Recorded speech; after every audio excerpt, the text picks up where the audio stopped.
Nur Lutfiah bukan wanita sembarangan.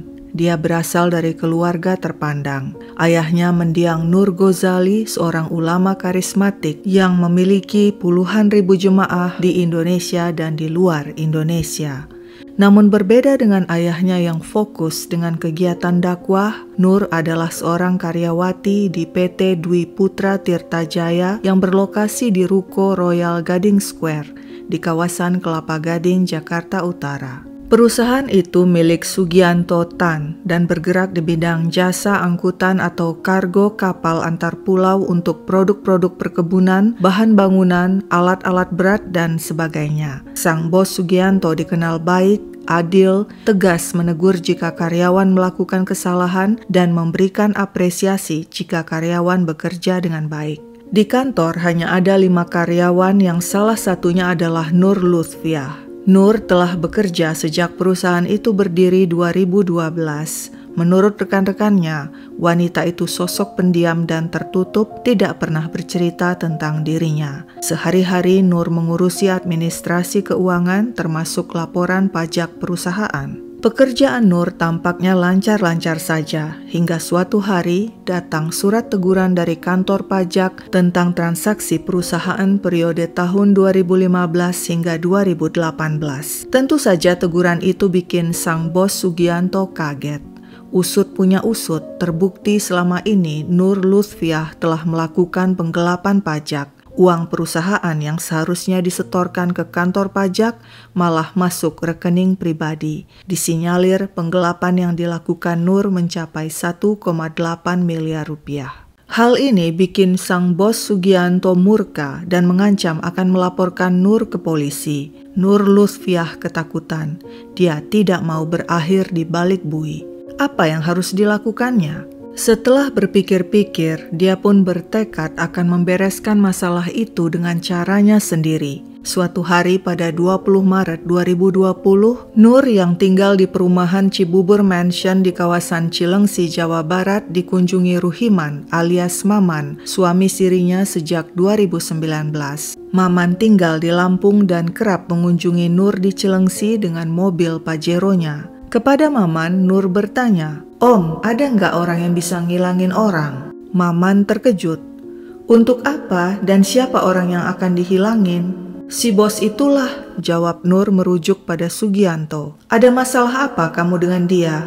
Kamu jujur saja, apa kamu sering digoda, diganggu?" tanya Maman lagi. Nur menjelaskan selama ini dirinya tertekan di kantor menghadapi ulah Sugianto. Sang bos kerap marah-marah dan merendahkan dirinya, mengatakan dirinya janda nggak laku, bego, tolol, nggak bisa kerja. Nur juga pernah disuruh membuka hijab dan makan daging babi yang tentu saja ditolak wanita itu mentah-mentah. Menurut Nur, Sugianto juga sering mengatakan hal-hal tidak senonoh dan mengajaknya berhubungan intim. Nur bilang semua perilaku bejat Sugianto itulah yang membuatnya sakit hati dan ingin melenyapkan sang bos. Namun tampaknya Maman tidak berani, terbukti dia menolak. "Aku tidak bisa, itu berisiko." Nur pun diam dan tidak melanjutkan pembicaraan itu.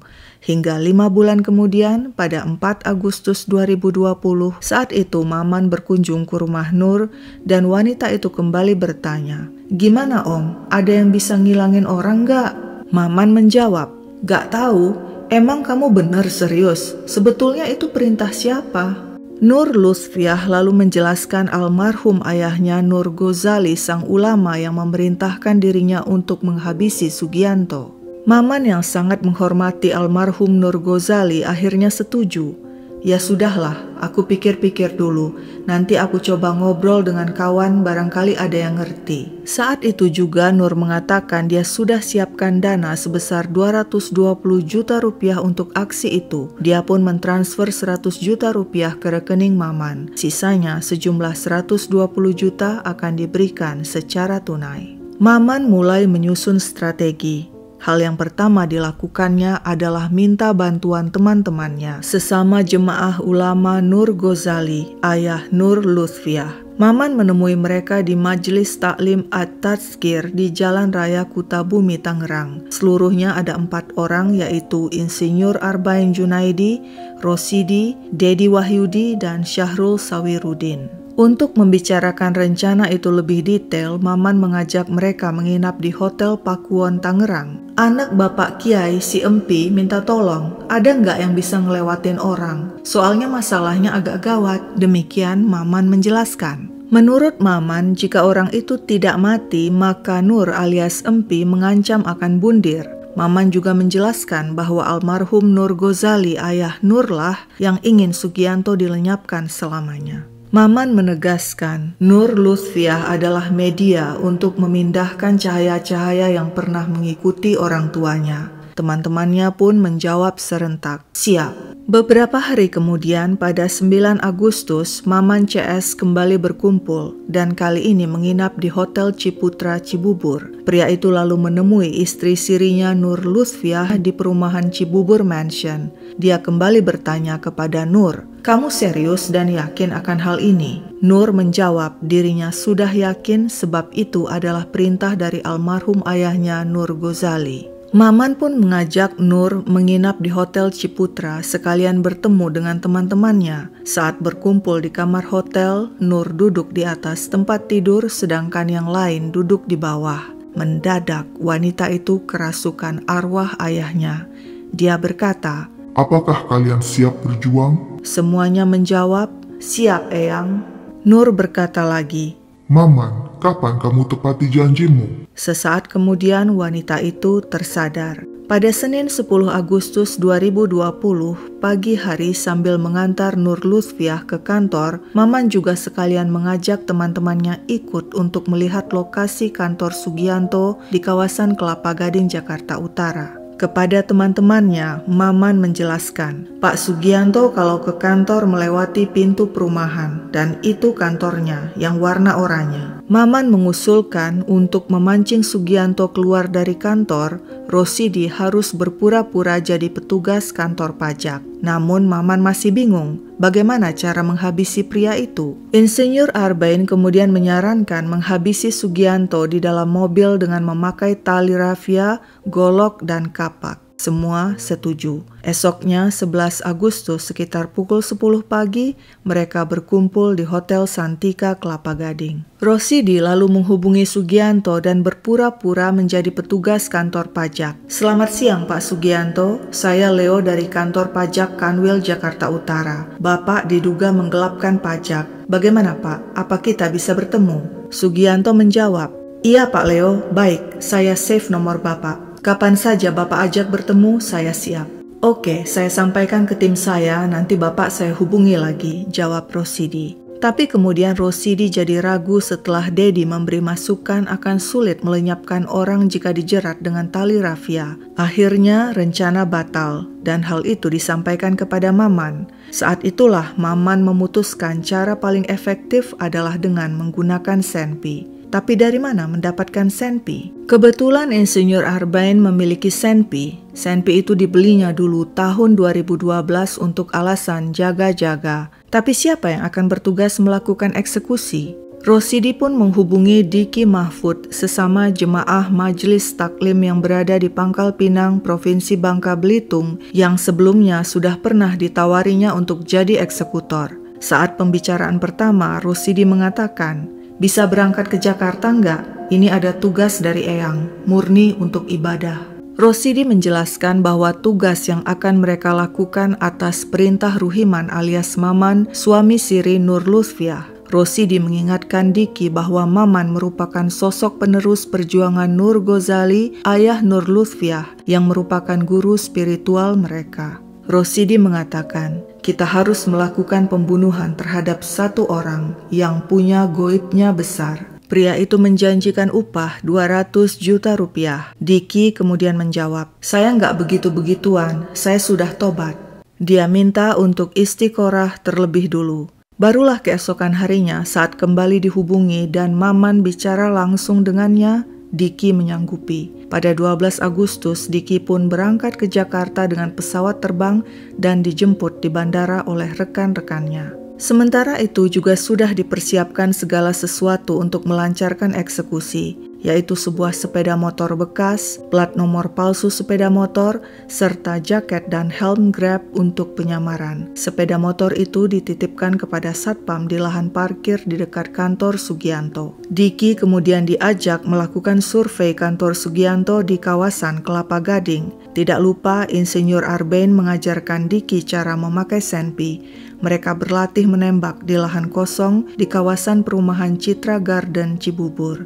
Dan hari H pun tiba. Pada Kamis 13 Agustus 2020 sekitar pukul 4.30 pagi, Maman memberikan arahan kepada semuanya. Kantor milik Sugianto buka jam 9 pagi dan Sugianto biasanya datang ke kantor antara jam 10 dan 11 siang. Pokoknya hari ini hari terakhir dan targetnya harus mati hari ini. Untuk urusan di lapangan saya nggak mau tahu, itu urusan kalian semua. Setelah selesai melakukan penembakan, semua zikir huwallah ya azza wa jalla. Semua menjawab, ya siap Pak. Insinyur Arbain, Rosidi, Dedi, Syahrul, dan Diki pun berangkat ke Kelapa Gading dengan mobil Fortuner yang dikemudikan Dedi. Di perjalanan, Insinyur Arbain memberikan uang kepada Diki dan Syahrul masing-masing sejumlah 2 juta rupiah untuk biaya operasional dan melarikan diri usai melenyapkan Sugianto. Setelah selesai eksekusi, kita ketemuan di Masjid Kebon Nanas, Tangerang. Pesan Insinyur Arbain kepada Diki. Sekitar pukul 8.15 pagi mereka sampai di tempat penitipan sepeda motor. Syahrul mengambil sepeda motor itu dan bersama Diki menuju ruko kantor Sugianto. Untuk menyamar, Diki memakai jaket, di tas selempang ada senpi berisi 5 peluru. Syahrul mengganti plat nomor sepeda motor dengan plat nomor palsu. Setiba di ruko, ternyata kantor belum buka. Mereka pun menunggu dan memilih mampir di sebuah SPBU untuk sholat duha. Pukul 9.15 pagi, keduanya kembali ke ruko. Kantor sudah buka, tapi sosok Sugianto tidak kelihatan datang ke kantor. Syahrul dan Diki pun menunggu di warung kopi yang ada di seberang ruko. Sekitar pukul 11, lagi-lagi Sugianto belum kelihatan. Diki dan Syahrul lalu pindah ke warung makan di sebelah ruko. Lalu sekitar pukul 12.45, mereka pun melihat sosok yang ditunggu-tunggu. Sugianto keluar dari ruko. Diki dengan memakai masker bergegas menghampiri pria itu, sedangkan Syahrul menunggu di depan warung makan dengan sepeda motor. Selanjutnya sambil mengucapkan zikir sesuai arahan Maman, dengan cepat Diki mengeluarkan senpi dan dari jarak 1 meter menembak punggung Sugianto 1 kali, tapi meleset.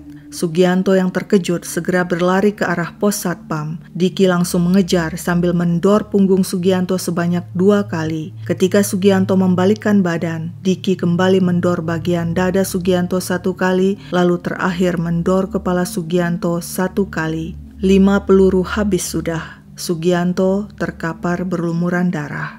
Diki segera berlari ke arah Syahrul yang sudah menunggu dengan sepeda motor.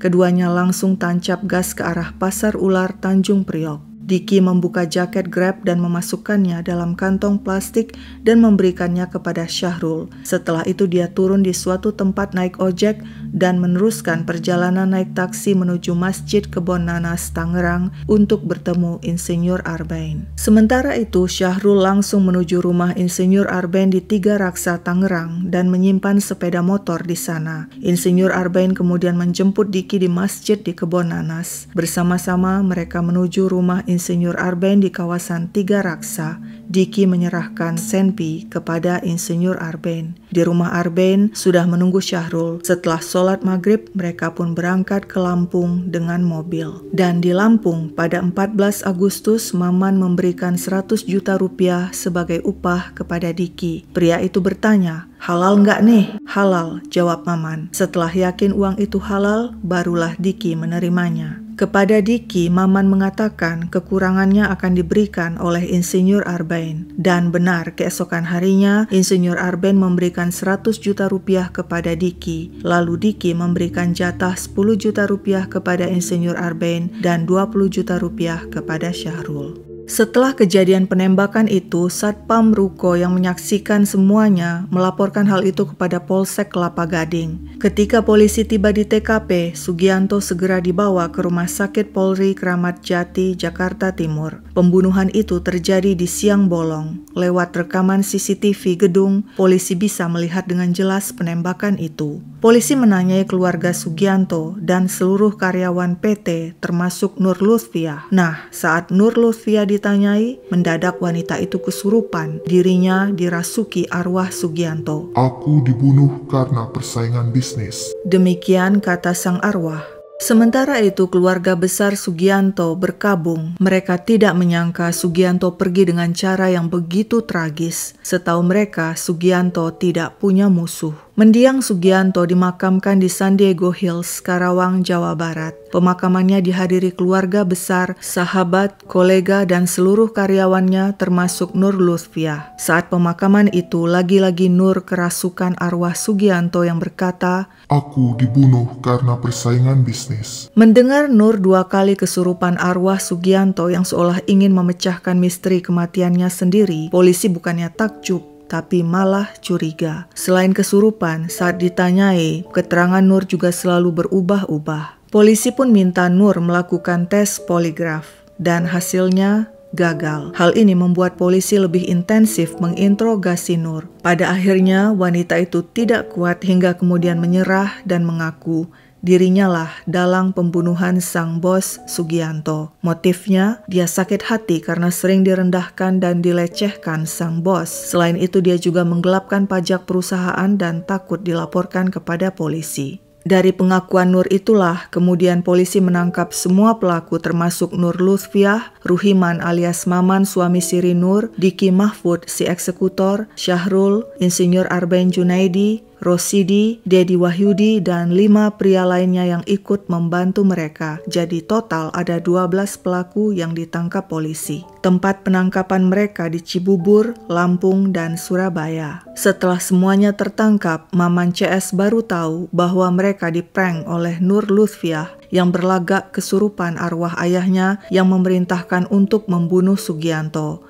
Maman CS juga baru tahu bahwa Nur ternyata menggelapkan uang pajak perusahaan. Padahal selama ini Nur hanya mengatakan bahwa dia sakit hati karena dilecehkan sang bos. Seperti yang dikatakan salah satu pelaku, Syahrul, pada mereka Maman mengatakan bahwa pembunuhan Sugianto merupakan gerakan perjuangan sebagai bentuk amaliyah atau kepatuhan seorang murid terhadap guru, karena Nur Lutfiah adalah anak dari almarhum Nur Ghazali selaku guru besar Majelis Taklim At-Tadskir yang akan diruda paksa oleh Sugianto. Maman juga menjelaskan kepada mereka Nur Lutfiah harus dilindungi karena sosoknya yang suci, sehingga apabila Nur sampai diruda paksa oleh Sugianto, maka majelis yang selama ini diperjuangkan oleh guru besar ternodai, sehingga pilihannya hanya Nur yang mati atau Sugianto yang dibunuh. Sidang kasus ini digelar di Pengadilan Negeri Jakarta Utara. Pelaku utama dijatuhi hukuman sebagai berikut. Diki sang eksekutor 20 tahun penjara, Ruhiman alias Maman 17 tahun, Insinyur Arben 16 tahun, Syahrul 14 tahun, sedangkan Rosidi dan Dedi masing-masing 12 dan 10 tahun penjara. Tidak diperoleh informasi tentang vonis hukuman si dalang Nur Lutfiah. Dan tidak diketahui juga apakah selama di persidangan dia mengalami kesurupan lagi. Yang pasti tampaknya kesurupan tidak bisa dipisahkan dari diri Nur Lutfiah. Karena kesurupanlah dia bisa membuat para pelaku percaya padanya untuk membunuh Sugianto. Namun sebaliknya, karena kesurupan jugalah polisi akhirnya mencurigainya sehingga mereka berhasil mengungkap kasus ini hanya dalam waktu 8 hari. Kesurupan jadi senjata makan tuan bagi Nur Lutfiah. Sekian dulu ceritaku, sampai jumpa kapan-kapan.